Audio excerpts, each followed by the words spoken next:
Walang mas masakit para sa isang crypto trader kaysa sa mawala ang kanyang mga coins sa isang iglap. Isang maling pindot, isang screenshot ng seed phrase, o isang leak ng private key ay pwedeng magbura ng lahat ng kinita natin sa loob ng maraming taon. Kaya sa mundo ng crypto kung saan walang button, yan, wala pong undo boot button, ang seguridad ay hindi opsyon, kundi isang obligasyon. Kaya yan po ang siyang ating pag-uusapan sa video na ito, pero bago po tayo magpatuloy, ay pakibasa na lamang po muna ang disclaimer dito po sa ibaba ng ating screen. Ngayon ay ano po ba ang gustong ipaliwanag ni Ginoong Phil Kwok ng ECA? Ayan. At narito po ang sabi rito. Ayan, highlight lamang po natin saglit.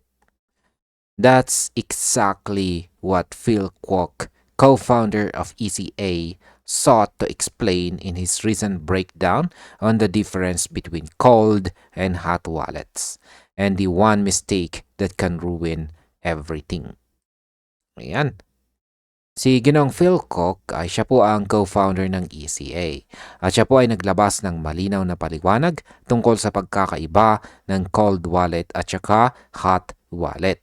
Ayon sa kanya, maraming users pa rin ang nalilito dito at ang maling paggamit sa dalawang uri ng wallet ay pwede pong magdulot ng malaking pagkawala sa crypto.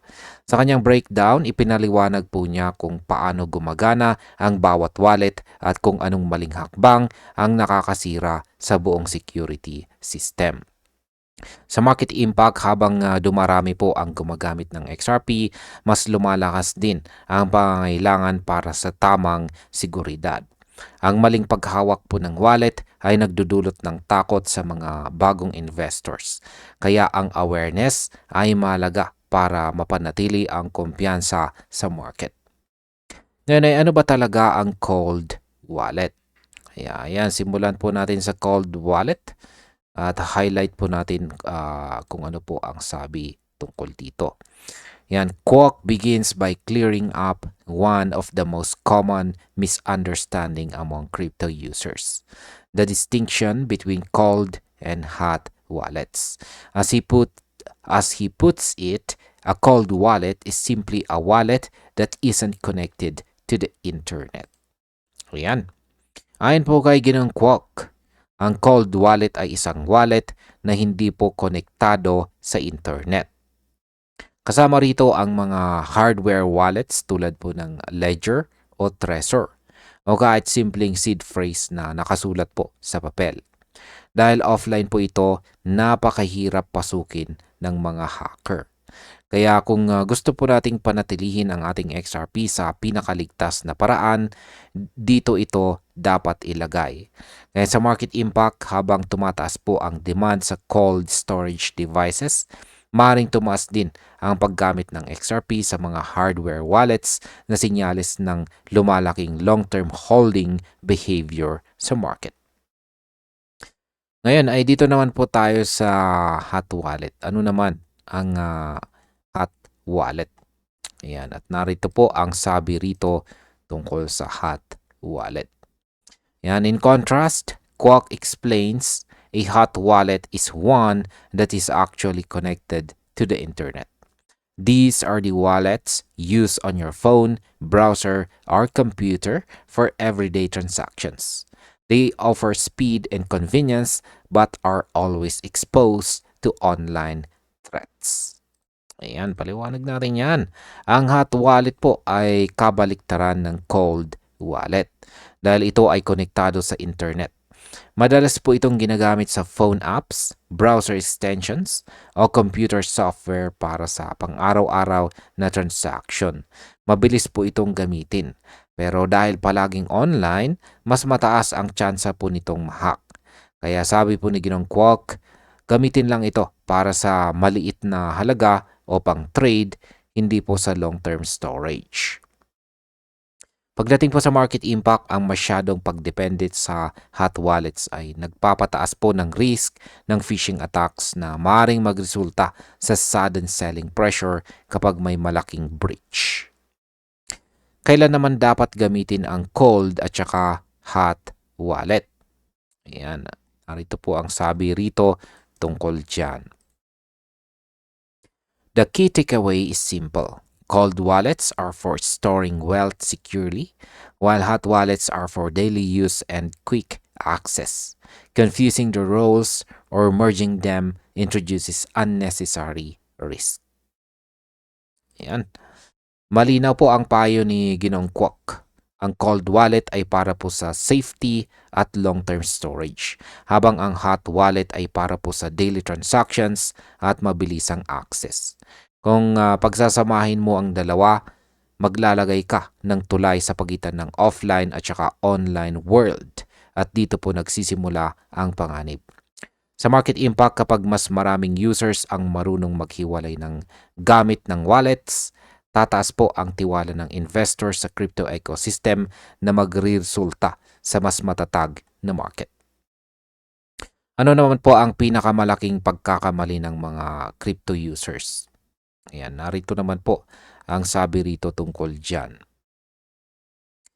Ayan, one of the most serious errors Kwok highlights is importing a cold wallet seed into a hot wallet, a move that completely defeats the purpose of having cold storage. He warns bluntly, never upload that cold wallet seed phrase into a hot wallet. Paliwanag po natin yan. Ito daw po ang pinakamalaking pagkakamali na ginagawa ng karamihan. Ang pag-import ng cold wallet seed papunta sa hot wallet. Ayon po kay Ginong Kwok, ito ay parang pagbubukas ng pintuan ng iyong bahay sa mga hacker. Kapag naipasok mo ang seed phrase sa internet-connected device, hindi na ito cold. Nawala na ang proteksyon nito.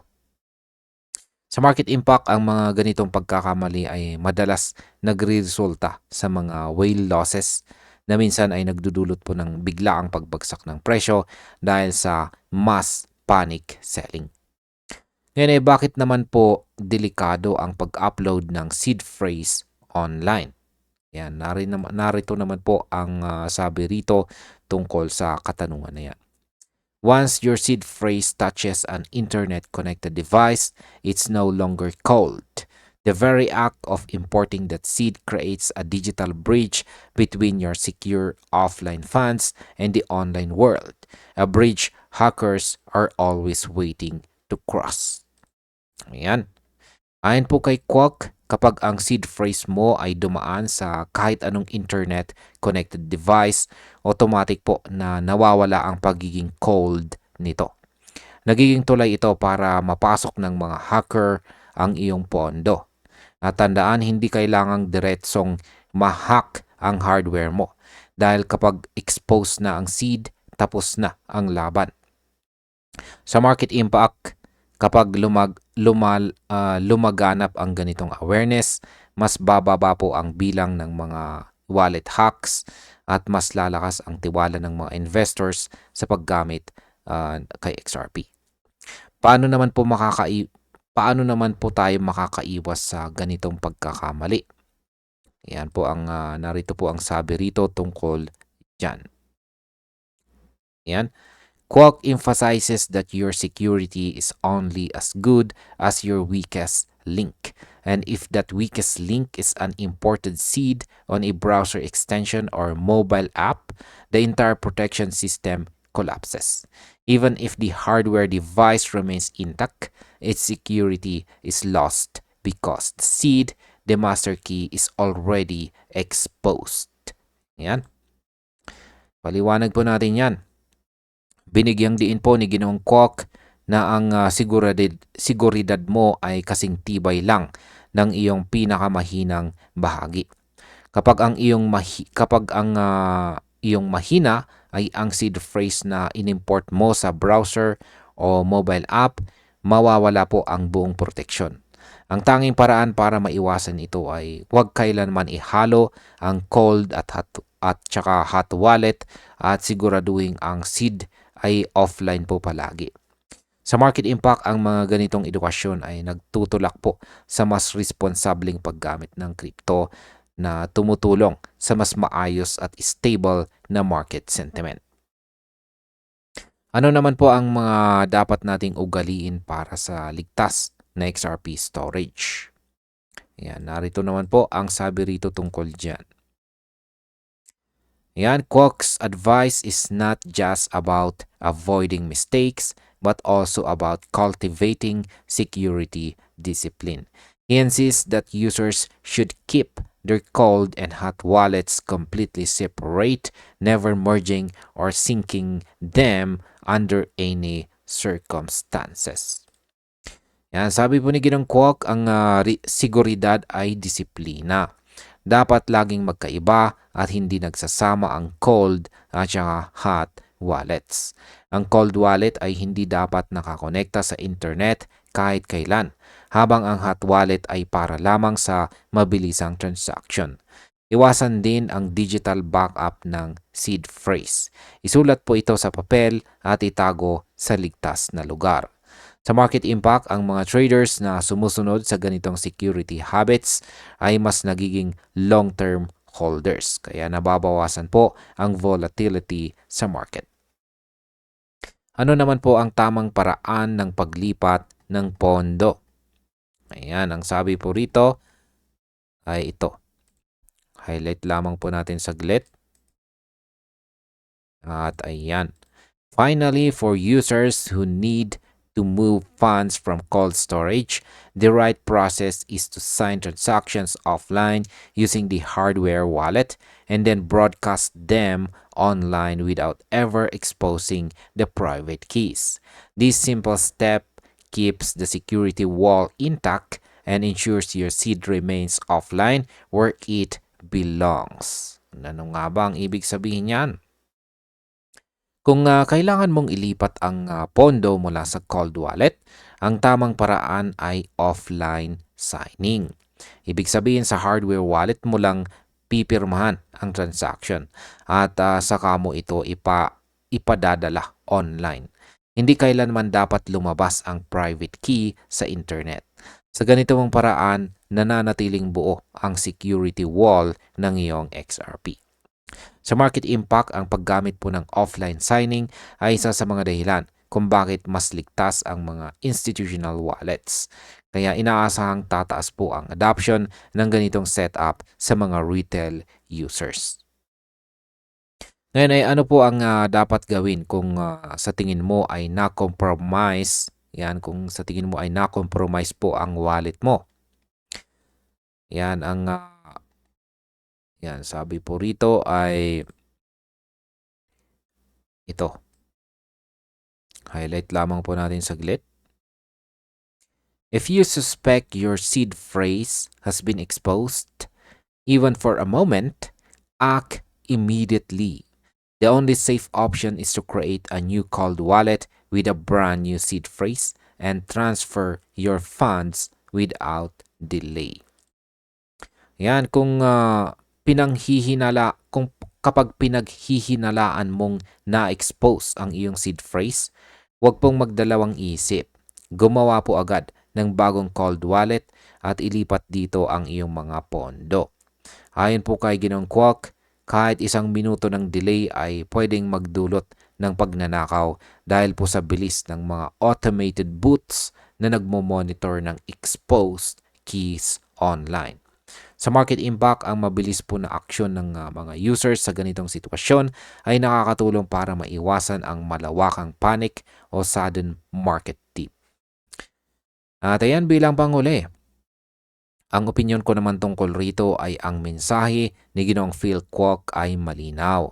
Ang security po ng XRP ay nakasalalay sa disiplina nating mga traders at saka investors. Hindi po sapat ang pagkakaroon ng wallet kung hindi mo naman alam kung paano ito gamitin ng tama. Dapat po nating tandaan na ang seed phrase ay parang master key ng ating yaman at kailangang itago po ito na parang totoong ginto. Sa panahon ngayon na dumarami po ang scams at hacking incidents, ang pagiging maingat ay hindi pagiging paranoid.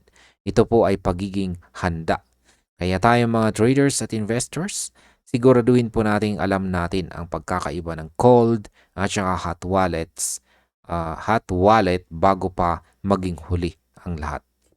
At hanggang dito na lamang po tayo sa video na ito mga ka-crypto. Maraming salamat sa panonood.